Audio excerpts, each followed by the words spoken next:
అది మరి ఎక్కడున్నా తెలీదు. బట్ రిటర్న్ రిపోర్ట్ అయితే ఏదైతే ఎల్సిసి చేసిందో, ఎల్సిసిలో ఎన్జిఓ ఉన్నారు, లీగల్ కౌన్సిలర్ ఉన్నారు, హ్యూమన్ రైట్స్ కమిషన్ నుంచి ఉన్నారు, పీడీ ఉన్నారు, and collector is the head of the LCC. వీళ్ళ కింద ఉన్నారు. సో వీళ్ళు, I have seen the report.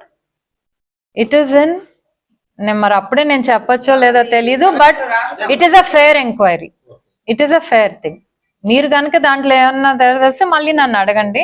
నేను రిపోర్ట్ చూసాను, they given a fair report. మీరు అన్నట్టు అదేలే, సి ఎవ్రీవన్ ఒక్కొక్కరు ఏంటంటే వాళ్ళ ఒపీనియన్స్ వాళ్ళు ఇది చెప్తూ ఉంటారు, డిఫరెంట్ పర్సెప్షన్స్ ఉంటాయి ఒక్కొక్కరికి. సో అందుకే ఆ ఇనీషియల్ నుంచి షీ వాజ్ నాట్ హ్యాపీ, నాకు న్యాయం జరగదనే ఉద్దేశంతో వచ్చింది కాబట్టి మేము రావాల్సి వచ్చింది. సో ఎల్సిసి ఎంక్వైరీ, మా ఎంక్వైరీ రెండు కలిపి కూడా మేము పంపిస్తాము.